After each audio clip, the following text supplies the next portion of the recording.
నా పేరు మొట్టడం రాజబాబు, ఆంధ్రప్రదేశ్ ఆదివాసీ జేఏసీ రాష్ట్ర వైస్ చైర్మన్.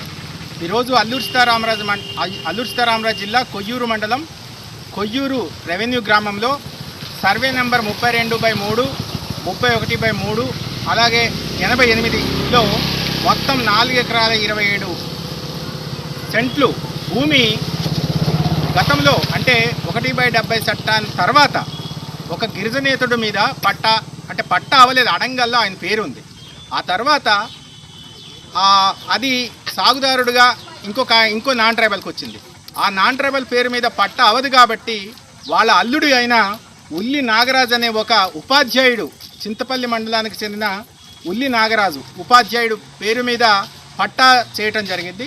దీని మీద కొయ్యూరు గ్రామానికి చెందిన గ్రామస్తులంతా మరి జిల్లా కలెక్టర్ గారికి కంప్లైంట్ చేయడం జరిగింది. దాని మీద విచారణ జరిపారు. విచారణ తర్వాత ఇంకా కోర్టులో ఉంది ఆ కేసు కోర్టులో ఉన్నప్పుడు మరి ఇక్కడ మీకు కనిపిస్తున్న ఈ దృశ్యాల్లో ఇల్లులు కడతా ఉన్నారు. అలాగే ఈ ప్రాంతం అంతా వాళ్ళ కబందాస్తాల్లో ఉంది. ఎంత ప్లాట్లేసి ఈరోజు కోట్ల రూపాయలకి అమ్ముతూ ఉన్నారు.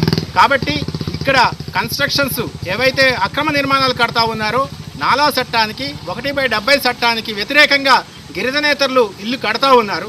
ఈ చట్టానికి వ్యతిరేకంగా కడతా ఉన్నారు కాబట్టి మరి తదుపరి చర్యలు మరి రెవెన్యూ సిబ్బంది వెంటనే తీసుకోవాలని చెప్పేసి మేము డిమాండ్ చేస్తూ ఉన్నాం.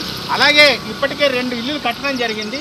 మరి ఈ 2 ఇల్లులు ఇప్పుడు ప్రస్తుతానికి కొంత కన్స్ట్రక్షన్లో ఉన్నాయి. మరి కన్స్ట్రక్షన్ ఆపాలని చెప్పేసి మేము డిమాండ్ చేస్తూ ఉన్నాం.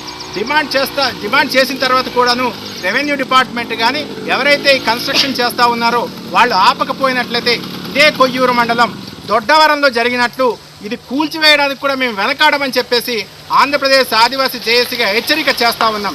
ఇప్పుడు ప్రస్తుతానికి ఎంతవరకు వర్క్ అయ్యిందో అంతవరకు వర్క్ ఆపాలి.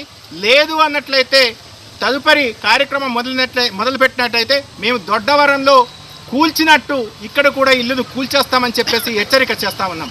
జై ఆదివాసీ, జై ఆదివాసీ, జై ఆదివాసీ.